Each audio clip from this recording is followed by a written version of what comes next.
have to be prepared, so I've always got tank that I put onto the vehicles. I get buckets of water ready, I get my backpacks ready, we pump them, and then they squirt water out at least 3 to 4 meters. And then you douse the fire line with that, because a lot of the time the fire engine pipes can't get that far. So we fought almost 6 days, almost continuous. But you've got to have a rest at some stage. So what we do is we do it in relays. We're a fairly small community out there, and so everyone tries to help. But you just got to keep at it, I find out if you just give up hope, you're going to get nowhere. So we try and kill it as best as hard as we can.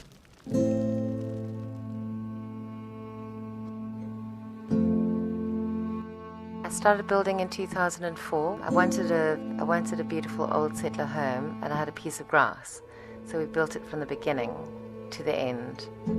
I built my house around my furniture and around my windows and around my antiques. Lost those. All of my books, all of my art. I can collect things again. We didn't lose people. We were lucky in the sense of not losing too much in the way of humanity. We have to prevent fire taking people's homes and people's livelihoods. And obviously prevention's better than cure.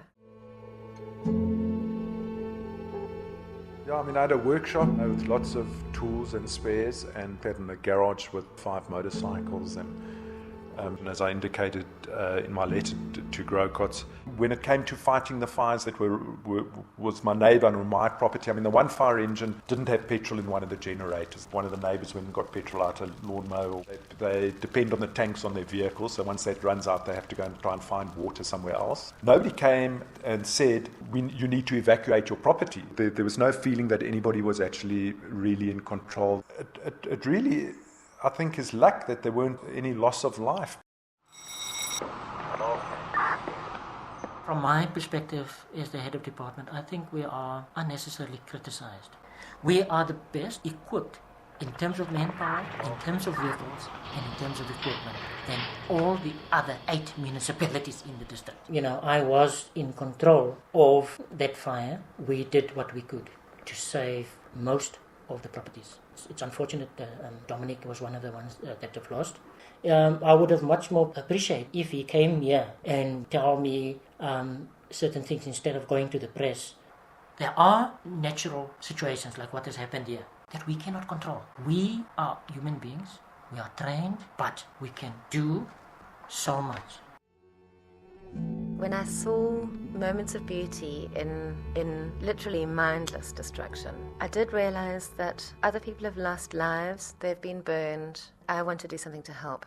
It's become a driving force for me to have an art exhibition to raise funds for people who have lost so much more than we have. We're calling it Burning Issue, to relate to not just this fire but all. We've collected a lot of photographic work, but there's pieces that look like something out of a weird alien movie. And mount that as a sculpture. And they're beautiful in their bizarre way. To see lyrical beauty with this destruction behind me, like the hills coming back into Grahamstown, especially when you're driving down in late afternoon, and to have the light coming through that new green grass, there's always hope.